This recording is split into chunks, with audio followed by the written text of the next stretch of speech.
Gavin Newsom posted a clip today of a recent MSNBC appearance where he was venting some of his frustration about what he views as partisan attacks, including by Trump, referring to him as new scum, Yeah. which I want to roll that now and ask you a question about the social media aspect of all this. Could you play that, John?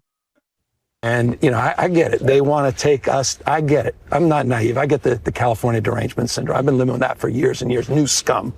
The same seventh grade. I remember the guy on Baltimore Avenue that called me new scum. I was in seventh grade. I can handle that. We'll leave that aside. I understand what they're trying to do. I want to work with them. It's not about me. It's about people that we both represent. Does Newsom's frustration with the outside world's reaction to this event ring true with you at all? I mean, I feel like the political class is just so separate from the general citizenry at this point that it doesn't matter. It's sort of just like watching a clown show. Mm, Um, I don't it's not surprising. Trump's reaction is not surprising. The governor's reaction is not surprising. It just I just feel like it just really doesn't matter. I mean, this city is so broken. So many of these cities are broken. There's a whole bunch of reasons for it. It's never one thing. Um, I don't I don't really exactly know how to respond to that. I mean, yeah. it's frustrating. The mayor's response is frustrating. I don't it's not her fault that it's an 18-hour flight from Ghana.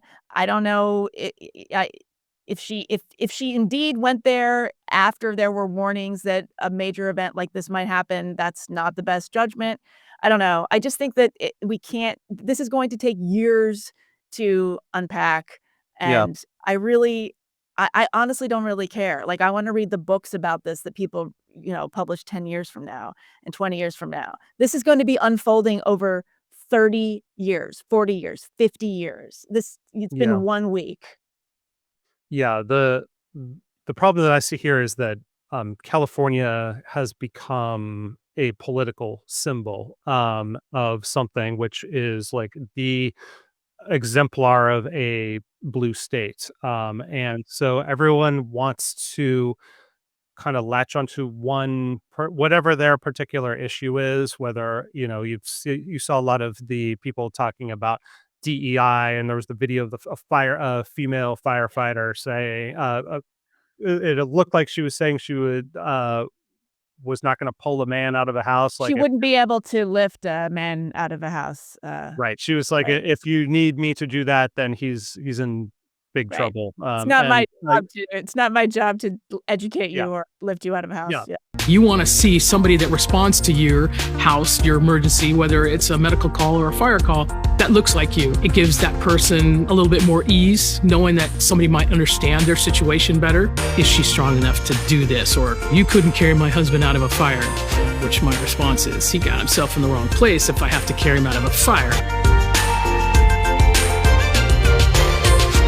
And to be clear, that's not good. But I don't think that is really explain much of what went wrong here. And yes, there were also budget cuts. There were some budget cuts to the fire department, but they've got over an $800 million budget. Firefighters have been, heroically out there doing what firefighters do.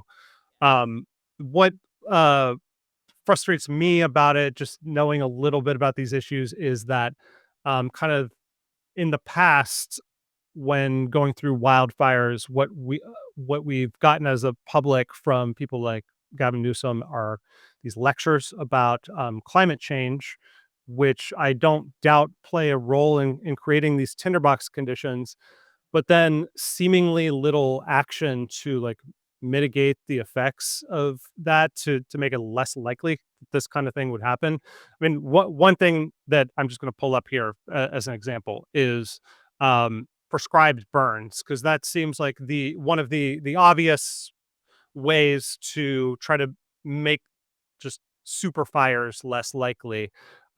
What this map shows is that if I can just compare my current home state of Florida to California, that Florida burns over 2 million acres of forestry a year. California does under 200,000 acres a year. And our friends at the Breakthrough Institute, uh, who I've had on the show before, have estimated that their recommendation is essentially that California's got double the forestry of Florida. It's also much drier. That they need to be burning more, like doing prescribed burns, more like 4 million acres a year. And if they did that, the long term they would spend more money, but the savings in avoiding this kind of destruction would be they estimate close to 11 billion a year in Mhm. cost savings. And yet there's been a lot of talk about this, but an inability to make it happen. Part of that is federal regulations.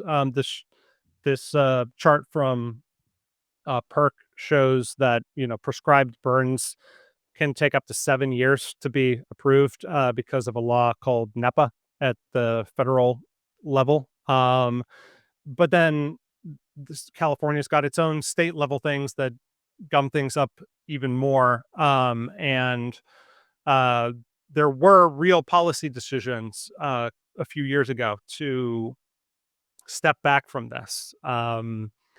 This NPR article highlighted that there were more than 40 scientists who sent a letter requesting that the Forest Service reconsider its policy change to slow down prescribed burns. And that one of the fire scientists quoted said the problem is that it's political pressure, not science. And I have to say that political pressure partly came from the governor.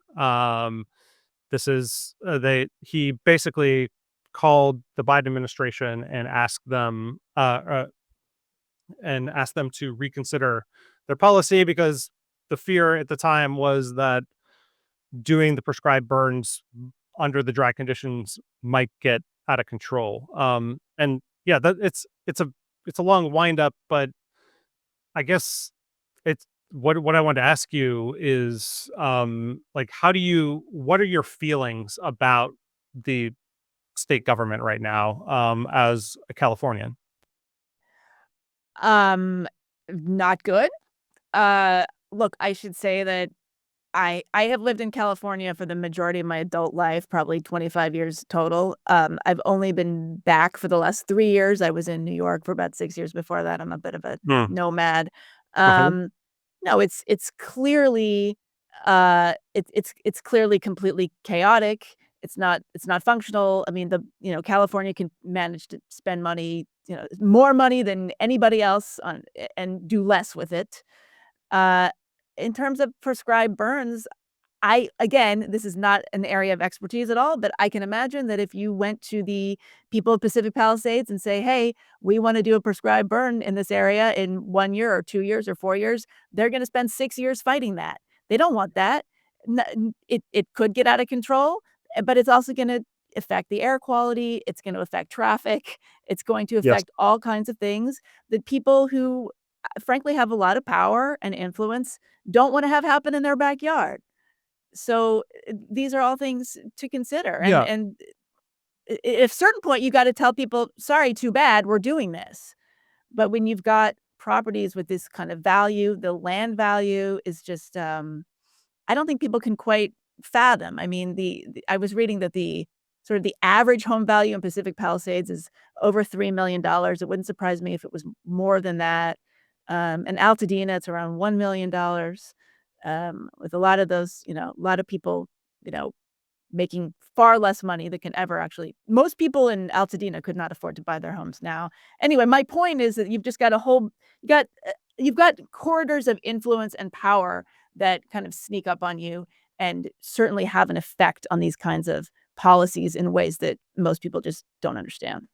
Yeah, it's a good point about the local opposition to things like this. And often this kind of opposition, which ultimately boils down to a kind of inconvenience thing. I don't want my life inconvenienced, and then gets wrapped in a pseudo environmental concern. Yes, I mean, exactly. like the Sierra Club is one of the groups that has opposed prescribed burns. They're like, we should not be in any way managing the forest, and in fact, you shouldn't even be living here.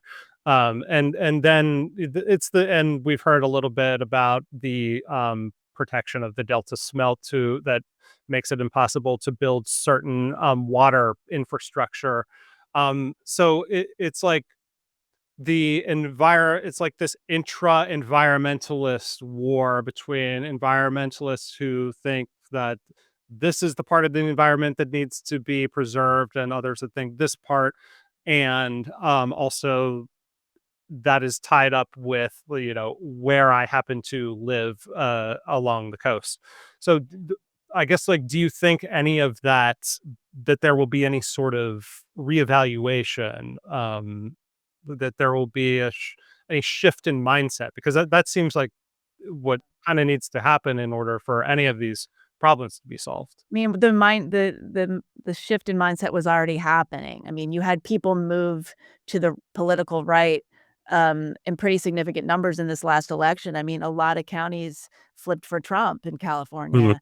I mean, it's already the response to Trump, is the vibe is completely different than it was in 2016. I mean, some people are just resigned, or they're saying, "I'm not even gonna think about this anymore," and other people are saying, "Well, whatever we've been doing hasn't been working." I mean, you know, I went to, I lost all of my possessions. I went into the CVS, the next day or so in Silver Lake to try to get some toothpaste. I didn't even know what I needed, and I just kinda stumbled in there. Every single thing was locked up. I couldn't even buy anything, and I had to call somebody over to unlock the case, and I was like, "I don't even know what I need." I walked out of the store. Yeah. These are the conditions here. It Yeah. wasn't working before.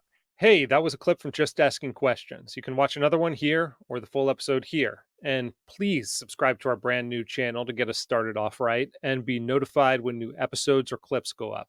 Thanks for watching.